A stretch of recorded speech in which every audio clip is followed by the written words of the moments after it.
चला सगळ्यांनी लक्ष द्यायचं आता माझ्याकडे. आहे ना सर्वांचं लक्ष? आता आपला इतिहासाचा तास आहे. बाकीची जी काही विविध विषयाची तुम्ही वह्या पुस्तकं वर काढले असतील ते फक्त दप्तरात ठेवायचं आहे. इतिहासाची वही फक्त वरती काढायची आहे. आलं सर्वांना लक्षात? बोलायचं नाहीये.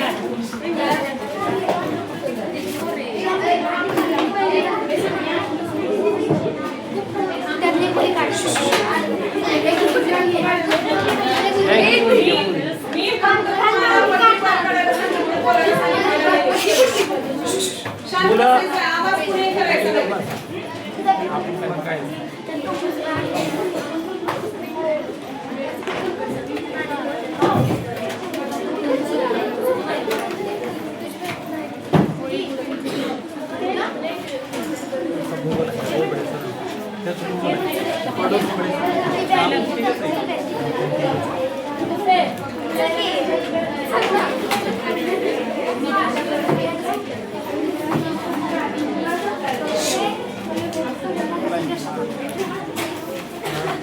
सर्वांनी वह्या काढल्या बसते.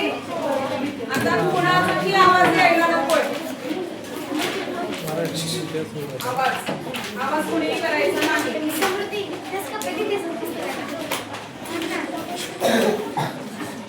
सर्वजण इकडे लक्ष दिलेले सर्वांनी. आता कोणीही बोलायचं नाही, एकमेकांना खुणवाखुणवी करायचं नाही, काय सुद्धा मागायचं नाही, फक्त ऐकायचं. आलं लक्षात? ठीक आहे. तर सर्वजण इकडे लक्ष द्या. मी तुम्हाला काही प्रश्न विचारणार आहे. त्या प्रश्नाचं उत्तर ज्यांना येत आहे त्यांनी हात वर करायचं आहे. आलं लक्षात? आणि सामूहिक उत्तरं कुणीही द्यायची नाहीत. ठीक आहे? भारताला स्वातंत्र्य केव्हा मिळाले? हात वर करायचंय. ज्यांना उत्तर येते त्यांनी हात वर करायचं. का?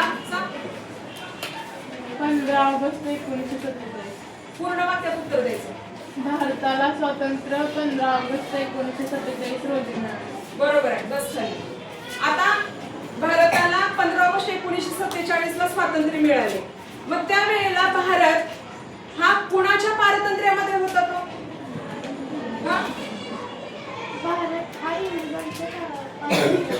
इंग्रजांच्या पारतंत्र्याखाली किंवा इंग्रजांच्या वर्चस्वाखाली होता. बरोबर आहे. बसाखाली.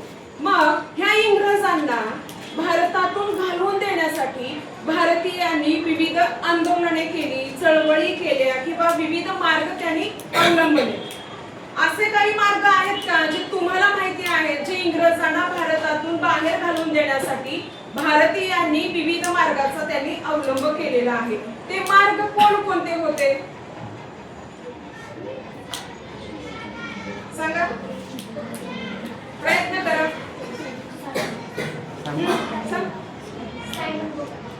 सायमन गोब्या. बर, छान. आणखी कोण प्रयत्न करेल? आणखी कोण प्रयत्न करेल? सांगा. ज्यांना उत्तर चुकलं तरी चालेल, सांगण्याचा प्रयत्न करायचा आपण सर्वांनी.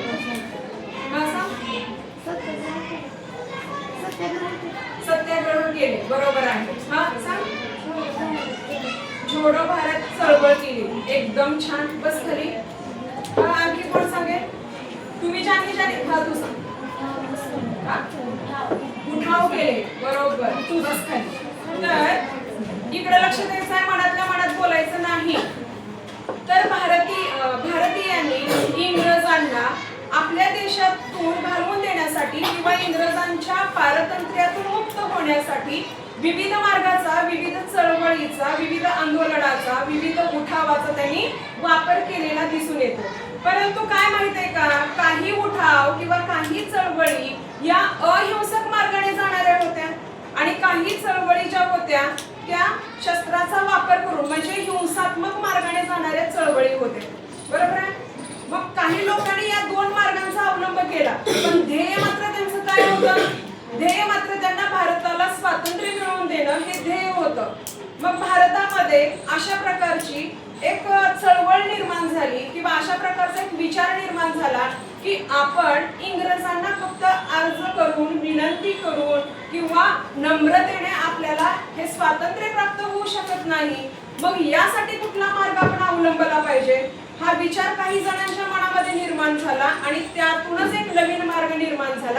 त्याच मार्गासंदर्भात आज आपण माहिती घेणार आहोत. हा घटक परीक्षेसाठी महत्त्वाचा आहे. परीक्षेमध्ये या घटकावर तुम्हाला प्रश्न विचारण्यात येतील, तर सर्वजणांनी लक्ष द्यायचंय.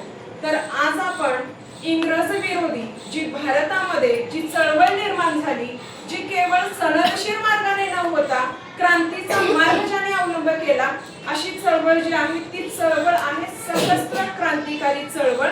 तर आज आपण सशस्त्र क्रांतिकारी चळवळ या घटकासंदर्भात माहिती अभ्यासणार आहोत.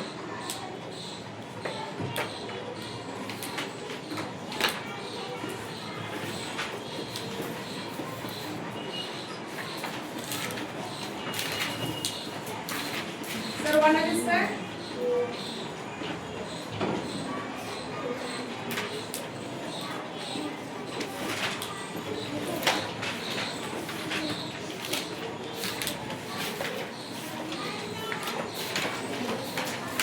आता इकडे लक्ष द्यायचंय बघा.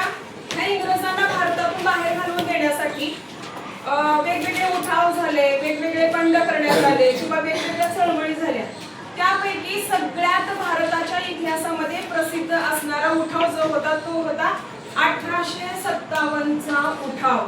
या 1857च्या उठावामध्ये अनेक जे संस्थानिक होते किंवा राजे महाराजे होते हे लोक एकत्र आले आणि इंग्रज विरोधी त्यांनी चळवळ निर्माण केली. पण 1857 नंतर सुद्धा काही प्रमाणामध्ये भारतामध्ये इंग्रजांच्या विरोधात कारवाया निर्माण झाल्या. आता पंजाबमध्ये रामसिंह तुका नावाच्या एका व्यक्तीने, या क्रांतिकारकाने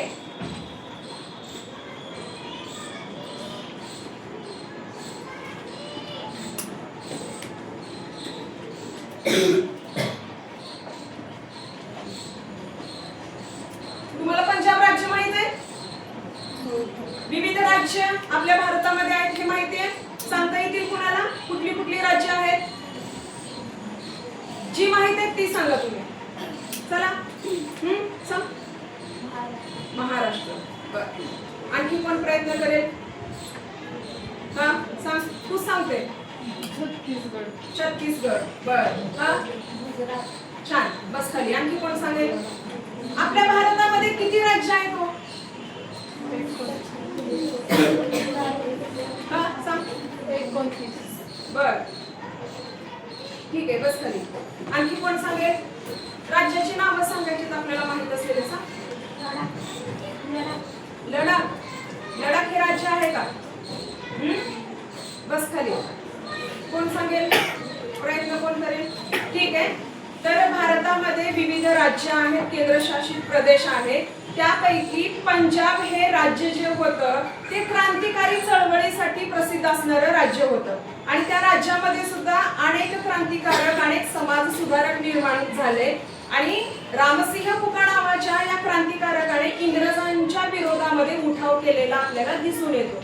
जसं पंजाबमध्ये यांनी उठाव केला त्याच पद्धतीने आपल्या महाराष्ट्रामध्ये सुद्धा काही क्रांतिकारकांनी इंग्रजांच्या विरोधामध्ये चळवळी आणि उठाव केलेले दिसून येतात. तर महाराष्ट्रामध्ये ज्यांनी सर्वप्रथम इंग्रजांच्या विरोधामध्ये ज्यांनी चळवळ उभी केली किंवा समाजाला एकत्र करून इंग्रजांच्या विरोधी ज्यांनी कार्य केलेलं आहे अशा चळवळी संदर्भात किंवा अशा व्यक्तिमत्वा संदर्भात आपण माहिती घेऊया.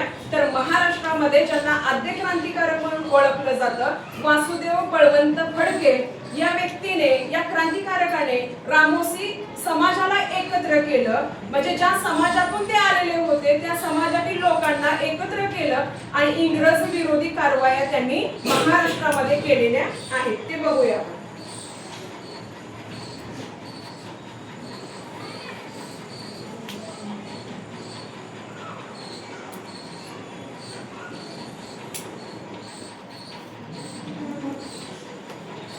कधी नाव ऐकले का आपण यांचं? ऐकले? कशाच्या संदर्भात ऐकलं सांगा बरं थोडं. कुठं ऐकलं तुम्ही? पुस्तकामध्ये वाचले? बरं, ठीक आहे. तर महाराष्ट्रामध्ये वासुदेव बळवंत फडके त्यांचे गुरु होते लहुजी साळवे, वस्ताद लहुजी साळवे.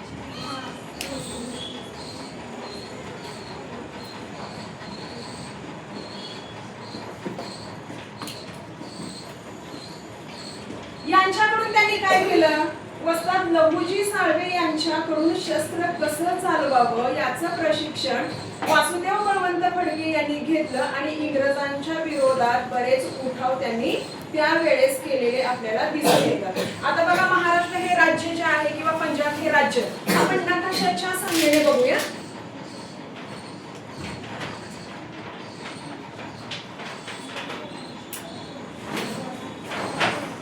सर्वांना दिसतो नकाशा?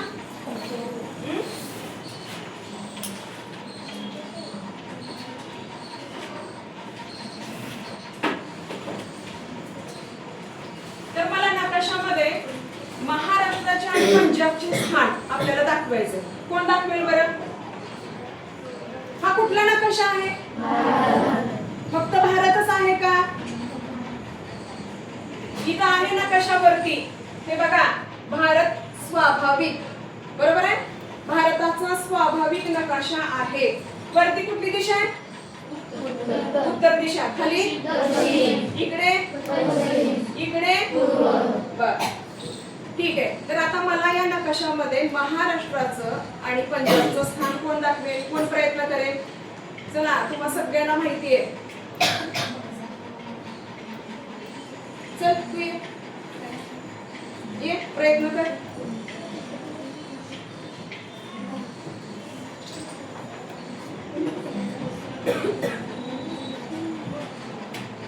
बघ बरं कुठे सापडते का आपला राज्य? महाराष्ट्र राज्य.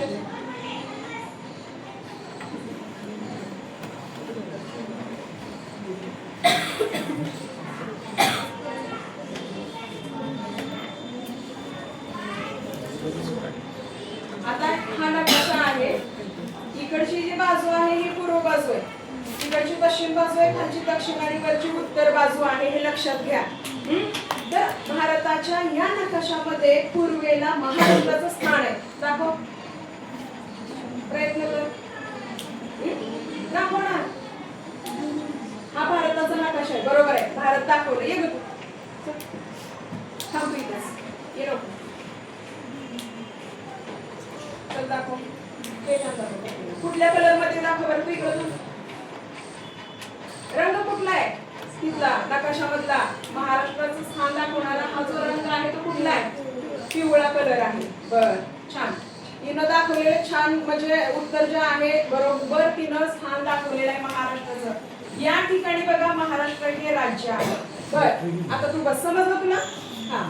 आता पंजाबचं स्थान कोण दाखवेल बरं? या भारताच्या या नकाशामध्ये उत्तरेला पंजाबचं राज्य आहे. पंजाब हे राज्य आहे. कोण दाखवेल, कोण प्रयत्न करेल? ठीक आहे, बघा इथं ही उत्तर दिशा आहे, बरोबर आहे. या ठिकाणी पंजाब म्हणजे हिरवा कलर जो आहे इथं, तर इथं आपल्याला हे पंजाबचं राज्य असलेलं दिसून येतं. म्हणजे नकाशाच्या या ह्याच्यावरती ते स्थान आपण या अर्थाने आपण पाहू शकतो. तर इथं महाराष्ट्र आहे, इथं पंजाब आहे. हे विविध जे राज्य आहेत बघा तुम्ही, विविध राज्य जे आहेत आपल्या भारतातले, हे विविध राज्य वेगवेगळ्या रंगाने दाखवलेले आहेत. तर पंजाबमध्ये आणि महाराष्ट्रामध्ये क्रांतिकारी चळवळीचा उदय झालेला आपल्याला दिसून येतो. आणि त्याचबरोबर बिहारमध्ये सुद्धा आपल्याला दिसून येतो. आता इकडच्या साईडला इथं बिहार हे राज्य आहे.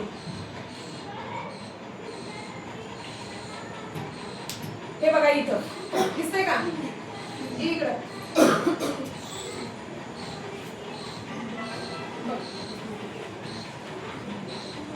इथं जे आहे ते पाठवा हे बी आहे का हिरवा कलर आला ना ठीक आहे बस झालं. तर या 3 राज्यामध्ये क्रांतिकारी चळवळीचा उदय जो आहे तो उदय झालेला आपल्याला दिसून येतो. आता महाराष्ट्रामध्ये वासुदेव बळवंत फडके यांनी जे क्रांतिकारी कार्य सुरू केलं म्हणजे काय तर सनदशीर मार्गाचा अवलंब त्यांनी केला. इंग्रजांना मारण्यासाठी त्यांनी शस्त्रांचा वापर केला, तोफांचा वापर केला, बंदुकीचा वापर केला. त्यामुळे याचा सुगावा इंग्रज सरकारला लागला आणि इंग्रज सरकारने काय केलं की आपल्या विरोधात ही व्यक्ती त्या समाजाला एकत्र करते आणि आपल्या विरोधात उठाव करते. मग ह्या व्यक्तीचा कुठेतरी बंदोबस्त केला पाहिजे म्हणून त्यांनी काय केलं वासुदेव बळवंत फडके यांना त्यांनी अटक केली आणि लंडनच्या एडन या तुरुंगामध्ये त्यांनी काय केलेलं आहे त्यांची रवानगी केलेली आहे आणि तिथंच त्यांचा मृत्यू सुद्धा झालेला आहे. एडन या तुरुंगामध्ये त्यांची रवानगी केली.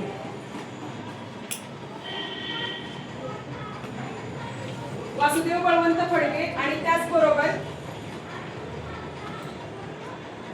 त्यांनी जे क्रांतिकारी कार्य केलेलं आहे या कार्यामुळे त्यांचा भारताशी संबंध त्यांनी जोडू दिलेला नाहीये. तर तिथंच त्या तुरुंगामध्ये वासुदेव बळवंत फडके यांचं निधन झालं आणि तरी सुद्धा जरी यांचं निधन झालं असलं तरी सुद्धा यांचं क्रांतिकारी कार्य हे महाराष्ट्रामध्ये परत आणखी मोठ्या जोमाने सुरू झालेलं आपल्याला दिसून येतं.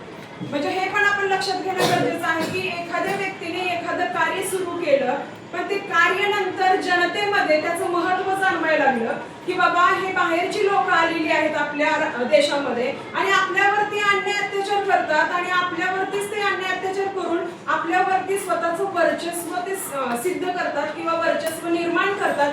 मग आपलं अस्तित्व काय आहे हा अस्तित्वाचा प्रश्न जो आहे तो प्रश्न भारतीय जनतेमध्ये निर्माण झाला, भारतीय मनामध्ये निर्माण झाला आणि त्या लोकांच्या माध्यमातून त्या विचारांच्या माध्यमातून कुठेतरी लोकांमध्ये जनजागृती निर्माण झाली आणि विविध भारताच्या विविध राज्यामध्ये इंग्रजांच्या विरोधात असे उठाव अशा चळवळी निर्माण झालेल्या आपल्याला दिसून येतात. आता ठीक आहे कोण अस्मिता तांबोळी यास्मिन बर आता इकडे लक्ष द्या. यानंतरचं आपण बघूया चाफेकर बंधूंचं कार्य काय होतं.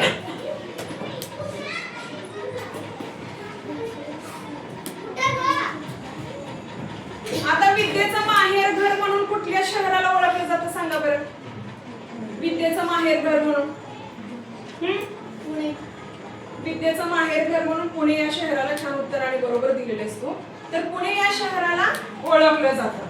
आता पुणे या शहरामध्ये आपण बघितलेलं आहे इतिहासामध्ये ज्या वेळेला तुम्ही सावित्रीबाई फुले यांचं कार्य माहित करून घेतलेलं आहे त्यावेळेला तुम्ही कुठेतरी प्लेग हा आजार ऐकलेला असेल.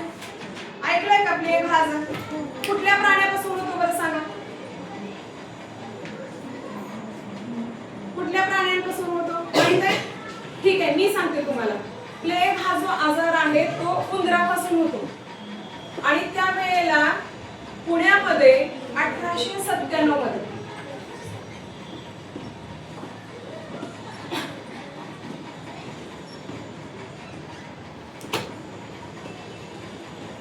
प्लेगचा आजार इतका फोफावला आणि पुणे या शहरामध्ये रँड हा एक इंग्रज अधिकारी होता.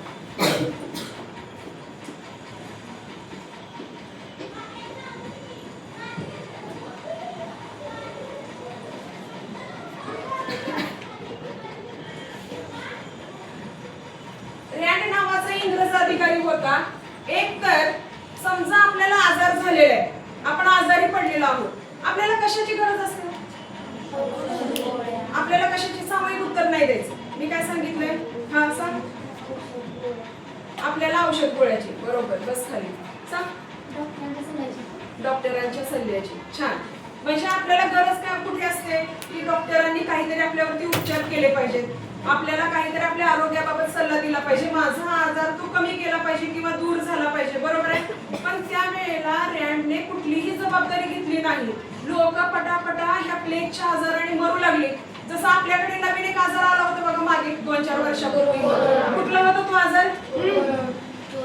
कोरोना. बरोबर आहे. कोरोनाचं किती थैमान माजलेलं होतं आपल्या देशामध्ये आणि बाहेरच्या पण देशामध्ये. अशीच परिस्थिती प्लेगच्या साथीमुळे पुण्यामध्ये निर्माण झाली आणि लोक पटापटा मरायला लागले. वेळेवर त्यांना औषध उपचार मिळेना, डॉक्टर त्यांना वेळेवरती येऊन तपासत नव्हते. कारण का माहितीये का, तो जो आजार होता तो संसर्गजन्य आजार होता. एखादी व्यक्ती त्या आजाराजवळ गेली तर नक्की त्याला पण तो आजार निर्माण व्हायचा किंवा त्याला तो आजार जडला जायचा. मग अशामुळे डॉक्टर लवकर वेळेवरती उपचार करेनात किंवा ह्या रँड नावाच्या अधिकाऱ्याने या सामान्य जनतेची पिळवणूक करायला सुरुवात केली. या सामान्य जनतेचा छळ करायला सुरुवात केलं. त्यांना वैद्यकीय सुविधा त्यांच्यापर्यंत पोहोचविलेल्या नाहीत. मग ह्याचा राग त्यावेळेला भारतामध्ये या महाराष्ट्र राज्यामध्ये पुणे शहरामध्ये काही तरुणांच्या मनामध्ये निर्माण झाला की यांचं कार्य जे आहे की वैद्यकीय सेवा सुविधा ह्या सामान्य जनांपर्यंत पोहोचली पाहिजे, ती पोहोचली जात नाही. उलट ह्या इंग्रजांचा आपल्यावरती अन्याय वाढलेला आहे, अन्याय त्यांनी वाढवलेला आहे. हा जो विचार काही तरुणांमध्ये निर्माण झाला आणि तोच असंतोष काही तरुणांमध्ये निर्माण होऊन दामोदर चाफेकर, बाळकृष्ण चाफेकर आणि वासुदेव चाफेकर या 3 बंधूंनी रँड या अधिकाऱ्याचा खून केलेला आहे, त्यावेळेला वध केलेला आहे.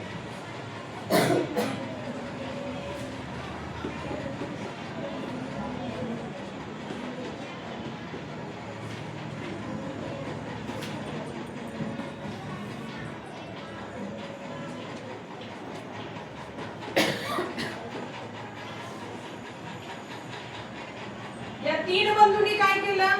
या 3 बंधूंनी आणि यांच्याच बरोबरीला रानडे नावाचे त्यांचे सहकारी होते, महादेव रानडे.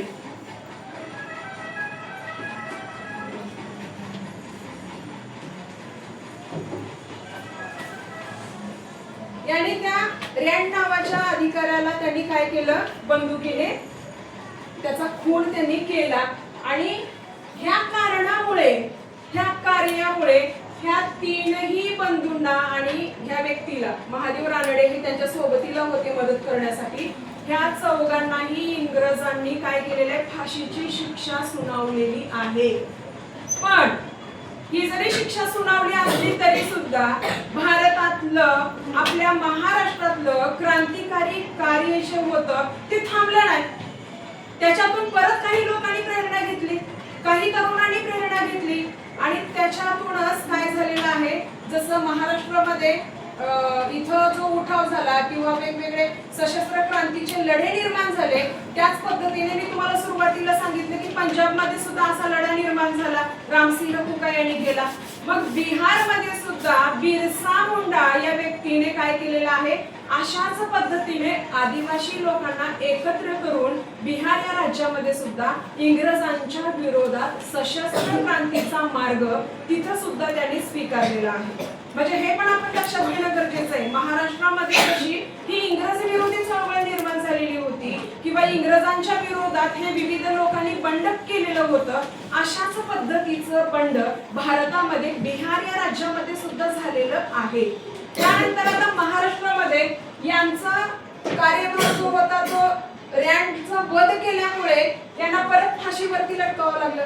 बघा, या लोकांनी कुणासाठी फाशीवरती हे लोक गेलेली आहेत?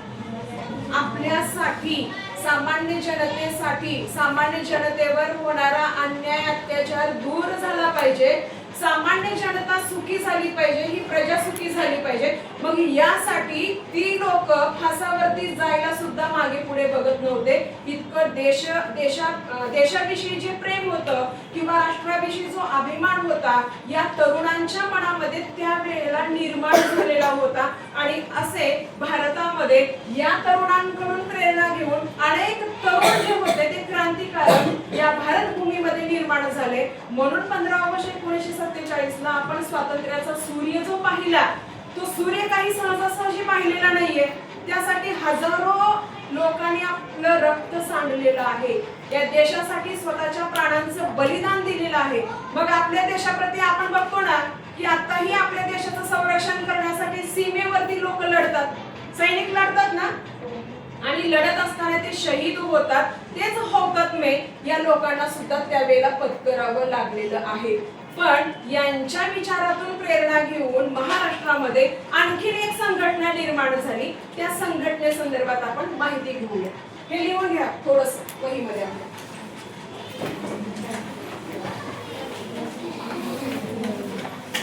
पुस्तकं वर काढायची आवश्यकता नाही, मी तुम्हाला सर्व पटकन लिहून घ्यायचं 1 मिनिटामध्ये. फक्त मोठे मोठे लिहून घ्या तुम्ही. लिहिताय ना सर्वजण? वही काढली ना सर्वांनी? चल लिहि बरं. तुझं काय झालं? हे असे बघितलंय तुझं. सर्वजण लिहिताय ना? बोलायचं नाही, फक्त लिहायचं.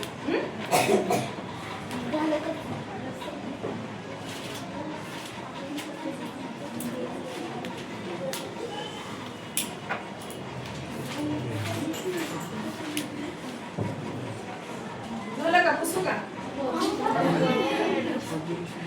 काय तुम्ही किती सावकाश लिहिताय बरं? परीक्षेमध्ये असं सावकाश लिहिलं ना आपला पेपर कव्हर होत नसतो. चला लवकर लवकर लिहून घ्या. कुठे काय अडचण असेल तर मला विचारा.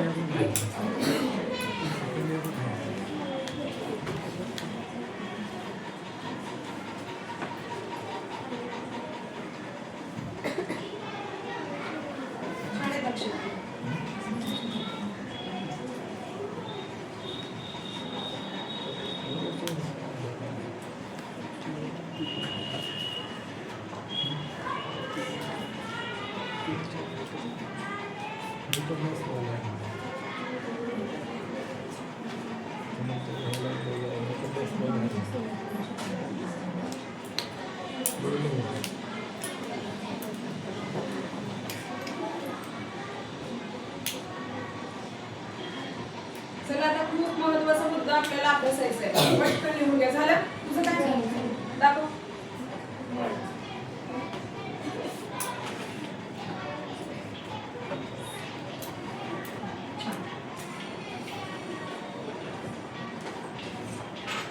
पुसू का? आपल्या शेजाऱ्यांनी लिहिलं असेल तर त्याच्या वहीतून बघून लिहा. चला. कोणाचं पूर्ण झालं सांगा बरं. हा, यांच्याकडनं बघून लिहून घ्या तुम्ही. बत्तीकडची साईड ठेवते.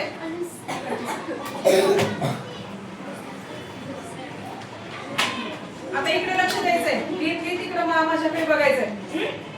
बघा मी तुम्हाला काय सांगितलं, महाराष्ट्रामध्ये चाफेकर बंधूंनी रँडी अधिकाऱ्याचा वध केला आणि याच्यामुळे त्या चाफेकर बंधूंना फाशीची शिक्षा झाली, सुनावली गेली. आणि त्याच्यानंतर महाराष्ट्रामध्ये विविध आणखी सशस्त्र क्रांतिकारी संघटना उदयास आल्या. त्यापैकी जी संघटना उदयास आली आणि ज्याचं कार्य संपूर्ण भारतभर हे पसरलेलं आहे, अशा संघटनेविषयी आपण माहिती घेऊया. त्या संघटनेचं नाव आहे अभिनव भारत.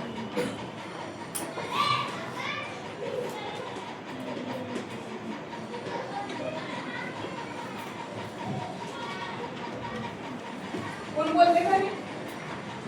नाही ना?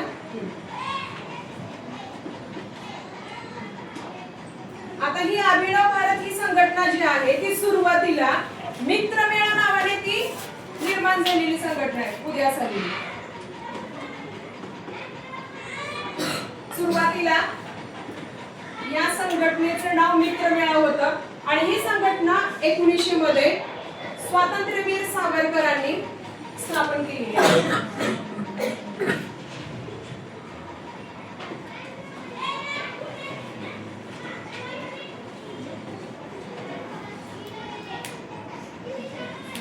आता आपण स्वातंत्र्यवीर सावरकरांचं फोटो कोणी बघितलंय का? त्यांचं छायाचित्र बघितलंय का? कशी दिसतात ते बघितलंय का? ठीक आहे, आपण इथं बघूया. तुमच्या पुस्तकामध्ये छोटा फोटो आहे, हा मोठा आणलेला आहे मी. इकडे लक्ष द्या. दिसते सर्वांना? दिसते सर्वांना? कधीही विसरायचं नाही. शेवट दिसतंय का? ठीक आहे. हे स्वातंत्र्यवीर विनायक दामोदर सावरकर असं त्यांचं पूर्ण नाव आहे. तर हे विनायक दामोदर सावरकर आणि त्यांचे बंधू बाबाराव सावरकर यांनी काय केलं? वासुदेव बळवंत फडकेंच्या नंतर त्यांनी जे क्रांतिकारी कार्य सुरू केलेलं होतं महाराष्ट्रामध्ये, त्यावेळेला ते काय केले? इंग्लंडला सुरुवातीला शिक्षणासाठी गेले. पण इंग्लंडला शिक्षणासाठी गेल्यानंतर ते स्थिर थांबले नाहीत. ठराविक गोष्टीचं शिक्षण न घेता त्यांनी भारतामध्ये बॉम्ब कसं तयार करावं, पिस्तूल कशा पद्धतीने वापरावी, किंवा जे काही क्रांतिकारी साहित्य होतं हे साहित्य ते आपल्या मित्रांपर्यंत महाराष्ट्रामध्ये पोहोचवण्याचं काम विनायक दामोदर सावरकरांनी त्यावेळेला केलेलं आहे. आणि ते करत असताना ज्या वेळेला ते इंग्लंडमध्ये शिक्षणासाठी गेले त्यावेळेला त्यांच्यावरती इटालियन क्रांतिकारक जोसेफ मॅजिनी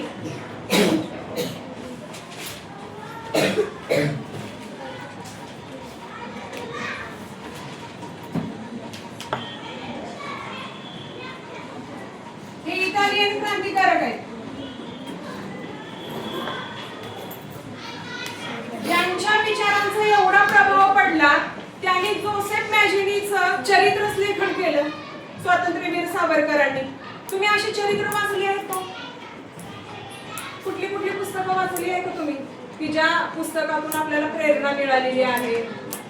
काही पुस्तकांची नावं तुम्हाला सांगता येतील? हा सांग. भगवद्गीता. बरं. आणखी? म्हणजे तुम्ही वाचतच नाही, वाचता ना? सांग की मग. सांग बरोबर सांगत होती. श्यामची आई. कुणाचं पुस्तक आहे बरं ते? छान. सांग.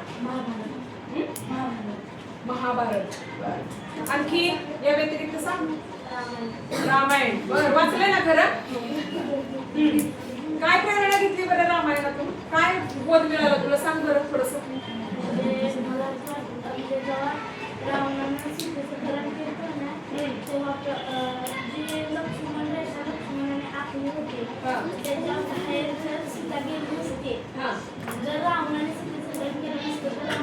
घडलं नसतं. अरे वा. मग आपण आपल्या सीमेमध्ये राहूनच काम केलं पाहिजे की नाही? आपल्या मर्यादेमध्ये राहून आपल्याला खूप काही गोष्टी करता आल्या पाहिजेत. बरोबर आहे ना? त्याच्यातून तो बोध आपण घेतो. आणखी कोण वाचले सांगा बरं? तू हात वर केला होता ना आता कुणीतरी? तू हात वर केली ना? सांग की. कुठलंही सांगा, असं काय आहे? भारतातील एक दशक राजीव गांधी. भारतातील एक दशक. आवाज येते का? भारतातील एक दशक राजीव गांधी. भारतातील एक दशक राजीव गांधी. बरं, छान. कोण होते बरं? त्यांच्याबद्दल काय माहिती आहे का तुला? ते आपल्या भारताचे पंतप्रधान होते. छान. म्हणजे तुला त्यांच्याबद्दल माहिती आहे. त्याच्यासाठी जोरदार टाळ्या वाजवा. आणि हिनं सुद्धा रामायणाचं खूप छान नाव सांग बरं तुझं बरं. अमृता घोडके. तिच्यासाठी सुद्धा जोरदार टाळ्या वाजवा. तर या इटालियन क्रांतिकारक जोसेफ मॅजिनी यांचा प्रभाव स्वातंत्र्यवीर सावरकरांवरती पडलेला आहे. त्याचबरोबर स्वातंत्र्यवीर सावरकरांनी 1904 मध्ये ही जी संघटना होती का 1900 मध्ये स्थापन केलेली मित्रमेळा, ती 1904 मध्ये अभिनव भारत या नावाने काय केलेलं आहे? त्याचं नामकरण किंवा त्या मित्रमेळा संघटनेचं रूपांतर अभिनव भारत या संघटनेमध्ये त्यांनी केलेलं आहे. त्याचबरोबर स्वातंत्र्यवीर विनायक दामोदर सावरकरांनी माझी जन्मठेप नावाचं चरित्र लेखन सुद्धा त्यांनी केलेलं आहे. म्हणजे ज्या वेळेला त्यांच्या कार्याचा सुगावा इंग्रज त्यांच्या कार्याचा सुगावा ज्यावेळेला इंग्रजांना लागला त्यावेळेला इंग्रजांनी त्यांची रवानगी अंदमान निकोबार बेटावरती केली आणि त्यांना 50 वर्षाची सश्रम कारावासाची शिक्षा सुद्धा त्यांना भोगावी लागलेली आहे. त्या अंदमानावरती तिथल्या जीवनाचं वर्णन करणारं माझी जन्मठेप नावाचं पुस्तक त्यांचं प्रसिद्ध आहे. आणि 1857चं स्वातंत्र्य समर हे खरं तर इंग्रजांच्या विरोधात लढलेलं पहिलं समर आहे. 1857चं स्वातंत्र्य समर या नावाचं पुस्तक सुद्धा सावरकरांनी लिहिलेलं आहे. आणि त्यांच्या या कार्याचा आता ही मित्रमेळा जी संघटना आहे, मित्रमेळा ही संघटना नाशिक या शहरामध्ये स्थापन झालेली होती. म्हणजे हे जे विनायक दामोदर सावरकर आहेत ना, हे नाशिक जवळच्या भगूर या ठिकाणी त्यांचा जन्म झालेला आहे. तर त्यांच्या या कार्याच्या सुगाव्यामुळे त्यांच्या बंधूंना आणि स्वातंत्र्यवीर विनायक दामोदर सावरकरांची रवानगी इंग्रजांनी अंदमान निकोबार बेटावरती केली, जिथं मनुष्य वस्ती काहीही नाहीये. अशा अवस्थेमध्ये म्हणजे देशासाठी बघा, म्हणजे देशाला इंग्रजांच्या पारतंत्र्यातून मुक्त करण्याचं हे एकमेव उद्दिष्ट होतं. स्वतःच्या संसाराची राखरांगोळी केलेली लोक आपल्याला देशासाठी मरताना ज्यांनी स्वतःचं बलिदान दिलेलं आहे, स्वतःचे प्राण त्यांनी गमावलेले आहेत, असंच हे व्यक्तिमत्व म्हणजे स्वातंत्र्यवीर विनायक दामोदर सावरकर, ज्यांनी संसार केला नाही, त्यांचा संसार फक्त हा स्वातंत्र्याशी त्यांनी केलेला होता. म्हणून अखेरच्या क्षणापर्यंत ते देशासाठी लढलेले आपल्याला दिसून येतं. आलं लक्षात? ठीक आहे, हे थोडंसं लिहून घ्या. यावर आधारित मी काही प्रश्न तुम्हाला विचारणार. इकडचं पुस्तक का?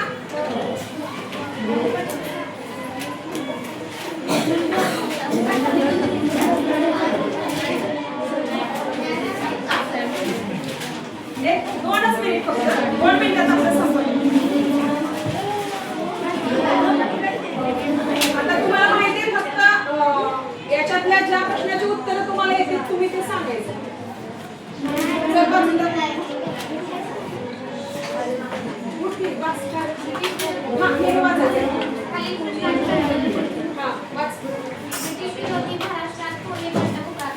सांगा उत्तर त्याचं कुणाला येत आहे?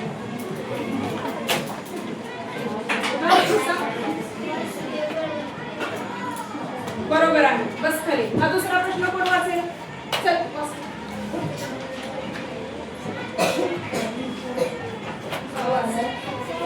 खाली एक समोर.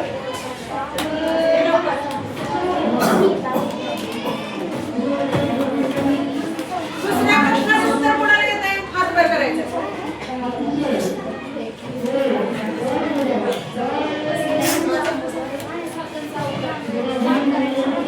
बरोबर. तिसऱ्या प्रश्नाचं उत्तर कोण देईल? तिसऱ्या प्रश्नाचं माझी जन्मठिकाणे 1857 छान, बरोबर. चौथा प्रश्न. चौथ्या प्रश्नाचं उत्तर कोण देणार आहे? चौथा प्रश्न आहे, बिहारमध्ये ब्रिटिश विरोधी कोणी उठाव केला? एकदम बरोबर. टाळ्या वाजवायच्या. मुलींनो, अशा प्रकारे आज आपण सशस्त्र क्रांतिकारी चळवळ या पाठातील या घटकातील काही मुद्द्यांचा आपण आज अभ्यास केलेला आहे. यानंतर राहिलेले मुद्दे आपण नंतरच्या तासिकेत बघूया. आणि जाता जाता हा स्वाध्याय सगळ्यांनी लिहून घ्यायचा म्हणजे वाचायचंय.